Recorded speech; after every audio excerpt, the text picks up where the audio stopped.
Yeah. Check it out. 2020 vision. Remy in the system, Eminem edition. Yakking mom spaghetti in the kitchen. The last time me and Tab was in the kitchen, it was black roses. Now we back to study the soil that the plant grows in. The can is open, the plan is unfolding. The whole planet is planet home, panic and frozen. Global pandemic, and Bill Gates planned everything. You can ask Reddit. Shit. What's up, everybody? Welcome to another episode of Voice Visions. I am Voice of G. I'm here with Shottie, the man himself. What's up, brother? What up, man? What up? I'm good, man. Chilling. Happy to be alive. Happy to be here. Thanks for having me, man. Amen to that, bro. It's a crazy world that we're living in and stuff. I don't know if you have Cuban in your family. I'm Dominican. Yeah. You're Dominican? Yeah, but all my friends are Cuban, so like I get mistaken for Cuban all the time. America's just like hurting right now. Yeah, Everybody's for sure. got different issues and stuff. And, so I decided to wear my Revac. I moved my mic out the way. My Revac shirt. Big shout out to Revac Cuba. You guys follow them. So let's get to Moscovich. Let's get to it. Moscovich, yeah, Moscovich. I was making the same mistake too. I was calling it the wrong shit. Yeah. Tab had to tell me like, yo, but that's not how you do it, bro. I was like, oh, damn, my bad. Okay. So we were just talking about the origins of the name, and you told me it was a big story. Maybe you can highlight a little bit. I don't know that it's a big story. I'll try to condense it. So like, it's the Russian car, obviously, but I have a personal connection to that particular Russian car because of a documentary that I shot in Cuba. We were in Guantanamo, Cuba. We were doing a documentary about the Taino Indians, right? We heard that there was a tribe of them that lived up in the mountains, you know what I mean, and like a little settlement. So we went out there to try to find them, and that's what the documentary was about. But it so happens that at one point we had to stash the rental car that we were driving in because it was hot, because the authorities knew that we were there and told us that we can't go up in the mountains and shit. So we had to stash that car and jump into some dude's Moscovich, you know what I'm saying? And he's the guy that took us, and we eventually saw the Indians and shit. And then the other reason is my first album is called DeLorean, so it's like playing off that theme.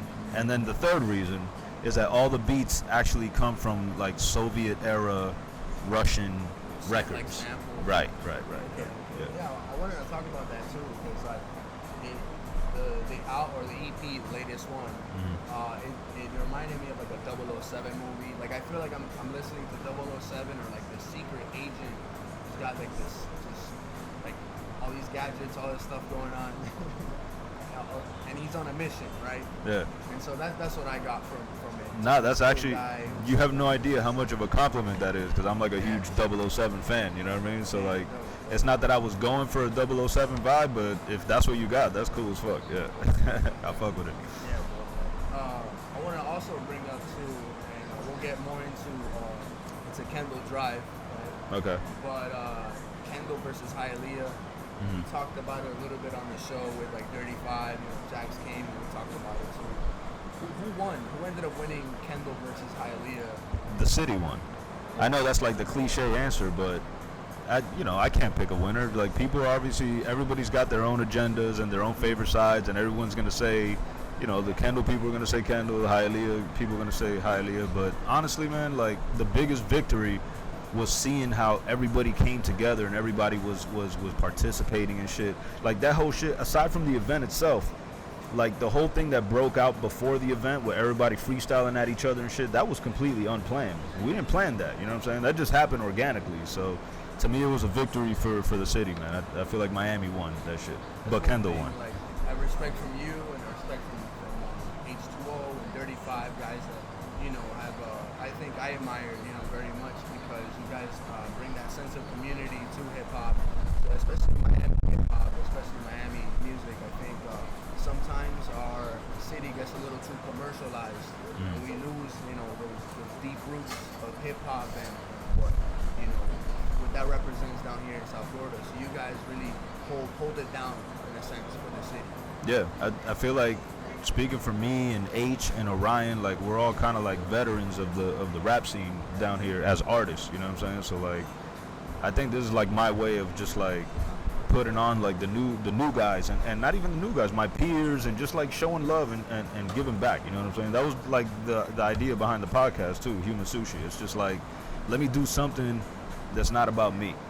You feel what I'm saying? Like everything I've done out here is like pushing the Shottie the Shottie thing, you know what I'm saying? But like I was like, bro, let me start doing shit that's not about me, because like a lot of people wouldn't know about Shottie if it wasn't for the Miami hip hop scene and shit. So I relate to that too because I'm an artist as well, and I've been making my music for almost 7 years now. A mixtape, and I just released my album earlier this year. But since I started with Roots Miami Cava, since I started this podcast, I already feel the same way. Where it's like, it's not about me. It's about the guest, or it's about what we're here to talk about, and it's really a platform. Yeah. Right? So you create a platform where you can allow different people to speak their minds and stuff like that, and it's not about you, like you said. So I think that's really important. Yeah, absolutely. It's the only reason our scene has kept going, because like you said, it's like it gets commercialized and shit like that, but down here, this little Miami hip hop scene, it's not really a financial entity. You know what I'm saying? Like, there's not a lot of motherfuckers actually making money off this music shit. So, like, really, what keeps the scene alive is the love and people paying that shit forward. You know what I'm saying? So, like, I feel almost like a responsibility to do that shit. So that was the idea behind Human Sushi. But H and Orion were the ones that really masterminded the Kendall Hialeah shit. And I was just honored that they asked me to participate, you know what I mean? And as I guess I circle back to the Mosfet's project, you start out that track with a little intro, and that intro reminded me of like some Hitchcock, like what's it called, Rosemary's Baby. Okay. Type of sample.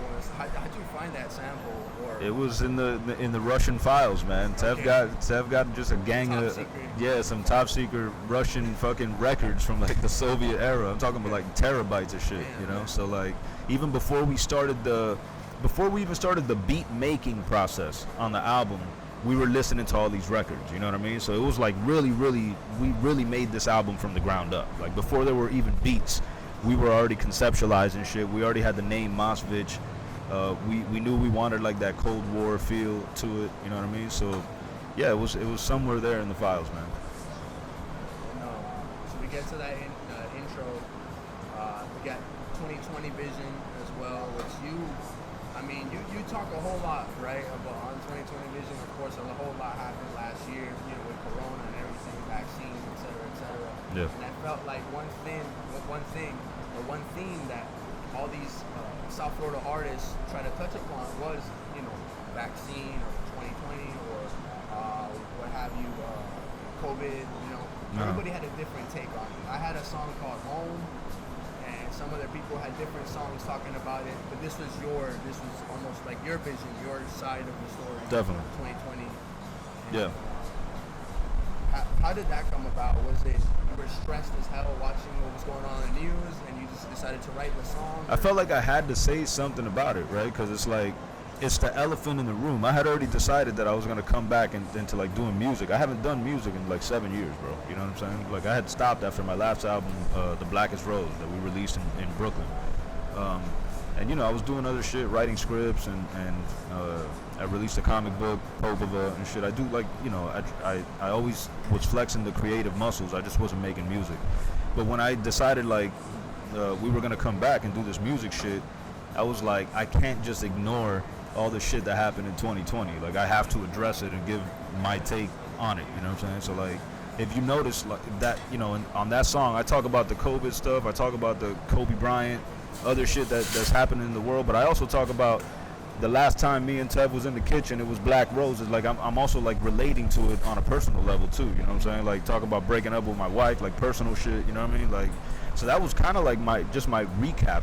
And it just so happened that like this crazy shit happened last year, and I felt obligated to address it.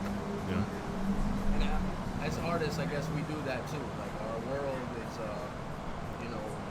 or our music is a reflection of our experience in the world, right? 1000%. Stuff happens, and we gotta kind of put it out there. And man, so you had to come back to the music. I have certain friends who, big shout out to Peace of Mind. That's my little group, my crew. Two guys that I highly admire, but they're starting to kind of get up there in age where it's like, well, where am I at now in my life? Midlife crisis type of deal. And they don't feel inspired to make music. What gravitated you? What happened? Or, like, what clicked? You said, okay, I gotta come back to this. Bro, I don't know what it was like on a fucking metaphysical level. I just know that when the Kendall Hialeah shit happened, and I started like kind of jumping into the battles a little bit, it like sparked something. You know what I'm saying? And it was almost a feeling like, bro, what are you doing? You're supposed to be doing this. You know what I mean? So that's what it was. I haven't thought about it deeper than that. Like, I don't know what the meaning of all of it is and shit. I just know that there was a spark during that Kendall Hialeah shit, and I felt like I had to, you know. And here I am making music at 40. And then we get to Pure Gratitude, which is also a single besides the album. That song was one of the first songs I listened to. I had it on shuffle. I had the album on shuffle. And I had just woken up. It was like 9, 10 in the morning. And it was the perfect song to wake up to. I mean, it set the tone for the rest of the day. Yeah. That's a morning song for sure. It is. Did you write it as well in the morning? Or do you remember? I wrote it. It was definitely daytime. There was daylight outside for sure. Yeah. I don't know if it was the morning, but I definitely was feeling grateful that day. Like, And everything on that song is true. Everything I say is true. One quote that I like was, "You can't change the world, you can change your attitude." Yeah. And that's like I said, you know, with the whole music, or, you know, how we, in a sense, we live and our experiences are kind of put on a canvas. Yeah. And you can look at that and say, "Here, I feel bad. I'm gonna make a sad song." Or Right. I feel bad, but I'm gonna make a happy song. And we're lucky to be able to do that too, Absolutely. because we don't got to pay for therapy. You know what I mean? Like, just go in the booth, straight up. That's a luxury that civilians don't have. You know what I mean? Like, we're able to take those emotions and shit and put it into something and shit. That's huge, bro. And then you have, I have to look back at your track list.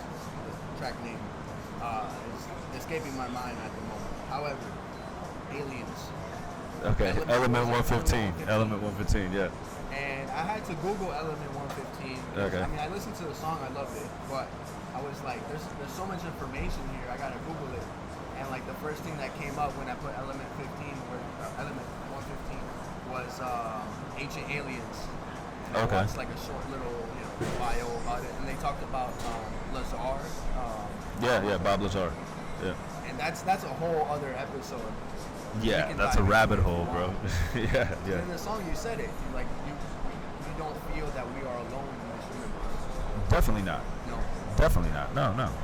I mean, I think it's mathematically impossible for us to be alone, you know?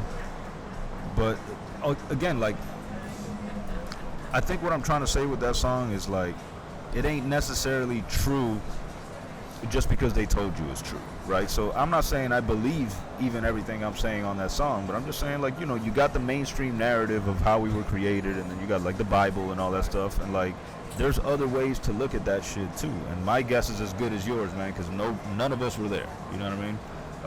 So I think that's what I was trying to say. It's just like different ways of thinking, and that's who I'm shouting out. Zechariah Sitchin, he's the guy that wrote the book The 12th Planet, and he was one of the first guys to decode, like, kind of like the Sumerian tablets back in the day, and that's like a civilization pre-Egypt, you know what I'm saying? And they were like, they had their own technology, they had written language. That was an advanced civilization, like before what we consider advanced civilization. So, you know, he basically has a theory that there were people behind that. There were people from other places that were behind that growth back then, or whatever. So, What would you say to an alien? Like, I mean, let's assume that we're communicating telepathically, or they speak English, or they can understand. Like, what would be the first thing you would say to them? why are you here? Okay. You know? Why are you here? Why am I talking to you right Yeah, now? and Like, the answer is going to be whether you grab your pants or not, right? facts. Facts, Since they're yeah. here and they're pissed off and they're not happy. Right. Let's cut to the chase. We'll do the formalities later, but what are you doing here, You bro? guys got the scope on us. All Right. There's so many theories, man, and that's my thing. It's like, you don't know what's real. You don't know. There's people that believe that this shit is a simulation. You know what I mean? Like the Matrix. There's people that, like, and who are you to say that that's not true? Yeah. We don't know. You know. So it's like, I keep my mind open and shit, and I try not to, like, knock shit, including religion. You know what I'm saying? Like, I don't knock religion either. You know what I mean? If that's what works for you as far as, like, communicating your values, to the younger generation or even for yourself, that's fine. You know what I'm saying? I don't hate on that at all. I'm just saying I keep my mind open to everything. You know? Yeah, I definitely keep my mind open as well. I mean, you don't have all the answers. What we have is questions, Right. and don't be afraid to question. Right? Don't be afraid to question. Don't be a dick. Don't be an asshole. You know what I'm Right. saying? But like, don't.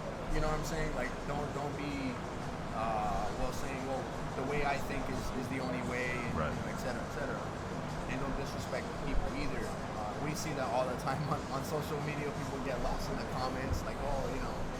And a lot of them wouldn't say that shit in person, you know. Like that's the crazy part about social media. You kind of lose that accountability for the shit that you say or whatever. So that shit corny to me though. Like arguing on social media is corny. Not that I've never done it before. I have, you know what I'm saying. And I've gotten into those political arguments and all that fucking bullshit. But man, I always look at it like an hour later and I cringe and then delete it. You know what I'm saying? Because that's corny, bro. You're not gonna change anyone's mind. So like being right is not everything, bro. Like sometimes it's like even if you know you're right, like that's fine. You don't gotta fucking broadcast that shit. You know what I'm saying? Because you're not really getting anything positive out of it. You're not gonna change the next guy's mind. If the guy wants to believe XYZ, he's gonna Google something that confirms XYZ, and you know it's like a positive feedback loop and shit like that. So it's like, bro. I think the worst is the whataboutism, where it's like they're not gonna tell you the answer to whatever the question, issue, you know, whatever, but they're gonna bring out the bad in some other situation. Right. You know what I'm saying? Right. Well, what about Right. you people and Yeah. Creating problems that ain't even there. Yeah, bro. That's nuts, man. And so like this EP, like I said, it was so short. You know, I think 5 songs. Is there a limit to like EPs? Like in your opinion, could it have been a 9-track, 10-track EP? Well, it's 3 EPs. So Mosvich, the one we just put out, is one third. You know what I'm saying? Next we're gonna put out 2/3 and then 3/3 or whatever. So it's 3 different EPs. Originally it wasn't gonna be that way. You know, like we're just like recording a shitload of songs. But then like we just started thinking about like the attention span today it's not like what it used to be. You know what I mean? Like our albums, even like a thing that people check for, especially from an unknown artist, you know. So like we had a bunch of different reasons to kind of like split it up in 3, and then again it would be cool too to have like a little trilogy and shit, and we can stretch kind of like the run a little longer than if we just like fucking blew the whole load in one, you know what I'm saying, in one shot. So yeah, we decided to split it into 3, man. So the first one's 5. The second one is a little longer. So the second one and the third are both like longer than part 1. You know what I'm saying? But we felt like part 1 had the right tracks to kind of like set the tone for what we're doing and shit. What are some artists like would you say set the tone as well, like that inspired you and you know set and kind of made you say, well, you know, I can do that too? I think you had mentioned Redman before. The first one that I heard that I said I can do that too was fucking Fresh Prince. Okay. It's Will Smith. Yeah, like the song "Parents Just Don't Understand." I was a kid when I heard it, and I was like, and he was like telling a story about how his parents don't understand him and shit. And I've never heard something so relatable in my life. You know what I'm saying? I was a kid. I was like, bro, this is fucking genius. You know? And there was something that told me like, yo, I think I could do that. You know? And that stuck ever since. I was like 7 years old or some shit like that, and that stuck. I was like, I think I could do that. You know? I remember I was like, I don't know, 7 or 8, and for Christmas, my grandma bought me like this toy. It was a toy guitar. It wasn't a real guitar. Okay. But that just enough inspired me, and I would every Sunday, like I grew up in a Christian household, and so every Sunday I would go to church with my family, and then my mom would be in the chorus singing, and my dad would be the one playing the guitar or the piano. So that was my experience as well. Where I was like, oh, I can do that too. Nice. I don't play any instruments, but I was like, hey. But you were like, yeah, you understand the concept of like making music, creating music. Yeah, man. But currently, I listen to like a lot of the grimy East Coast shit. Griselda. You know, yeah, a lot of the Griselda shit. Rock Marcy is probably my favorite rapper right now. Makami, Crime Apple, that genre of rap. Like I'm a fan of that shit. I like the lo-fi grimy shit. Because it's like, it's very in your face, like very unapologetic. Yeah. And it sounds like, I've always been attracted to hip hop that sounds like it was recorded in a fucking basement or some shit. You know, like that to me, that's hip hop. Like going back to Mobb Deep and Wu-Tang and shit like that. That's why I like that shit too. You know what I mean? It just sounds like they recorded in a fucking basement, super grimy and shit. Not every song has to have a hook. It's not every verse got to be 16 bars. Like I'm into that type of shit. You know what I mean? Like just like we don't gotta have so many rules and shit, bro. You know? I noticed that too. Like the songs on most of the songs that you have on Spotify that I checked out, they're not singing. I mean, number one, they're not like singing hooks, you know. But a lot of them, the ones that do have hooks, they're still rhymes, you know. And I have a singing album though. okay. Life After Love. I released that in like 2012, I think it was. Okay. Yeah. Like I fuck with that type of shit too, but nah, the hip hop, man, I like. It's not your cup of tea. It's not. It's not. Your cup of kava. Yeah. I got no kava in here, but I will soon. Shout out to Roots Miami, man. Yeah, big shout out to Roots. Bro, they got tired, bro, because I kept showing up with different people. You know what I'm saying? I mean, obviously with their permission. Yeah. And they sat me down one day. They're like, hey, we gotta do something. You gotta rep us a little bit more. Nice. You know, I was like, all right, cool. So, Dope. so yeah, big shout out to Roots. They got a open mic every Wednesday. Have you performed here at the open mic? I haven't. No, I haven't. Definitely check it out. We were here yesterday. Of course, a lot of the Cuban American artists were highlighted. I think next week, Lazy Eye, who's also Cuban American. I went to school with him. He's headlining next week. So definitely come, you know, invite your boys. For sure. Rudy actually posted, H2O posted a little flyer as well that you guys are going to have an event, I think, July 30th, as well here in Roots. So I love Roots because it's become a home of not just, you know, rappers, right? But just creators all over. You can literally, it's what, 3:40 in the afternoon now, but you wait a couple hours, you're going to see, you know, some guys sketching, you know, drawing. Yeah, I've been to a comedy show here. Rhymes, some other people working on their instruments, live jams, like you said. And it's like this big creative energy that just sits here and motivates you. And so if you are doubting your work or doubting anything, come here and you'll find people that are going to give you advice, are going to help you grow. People maybe might question, you know, your creativity, but in a positive way. Like, why are you doing this? You know what I'm saying? You kind of bounce off ideas and you just grow here. Is there another place, I think, another place that you will go to for like ciphers and stuff growing up, or with the boys? All over. There was when I was like getting out of high school, there was a spot called Fatland, and that was the first time I ever like got on stage and shit. But it was sort of similar, you know what I mean? They had an open mic or whatever, but there was always ciphers outside, like while the open mic is happening inside, and then the ciphers were happening outside, and that's how I heard about a lot of Miami legends. You know what I'm saying? Like Dynass, I met out there. I think Scam, I met out there. J Pure, like all these like old school Miami legends and shit used to go out there. So that's kind of like where I cut my teeth a little bit, out there in Fatland and shit. That was on the beach at I think the Marlin Hotel. Yeah. If there's any advice, time has flown by, but if there's any advice you give any up-and-coming artist, or maybe somebody who's reluctant to start or anything like that, what would it be? Just do it. Like, don't think about it. You know, I'm one of those people, man. Like, I try to just jump in head first, and like you'll figure it out. Like once you get in the water, you'll figure out how to swim. You know what I mean? But like, just jump in, because if not, you'll be waiting forever. It's like paralysis by analysis. You know what I mean? Like you're fucking thinking about it too much, and you never take action and shit. So like, I would say, if you're thinking about doing it, fucking do it. And if it's not for you, it's not for you. You know what I mean? But at least you could say that you gave it a shot. You know what I mean? And it just might be that it's your thing. So thank you so much, Shottie, for being a part of this. I would love to be on your podcast. You know, definitely. Some rhymes or anything. And you know, you're somebody that continues to just put push others and help the community, the hip hop community. You're endorsing it. I appreciate that. Thank you, man. Thank you for having me. I really appreciate it, No bro. problem, brother. Good shit.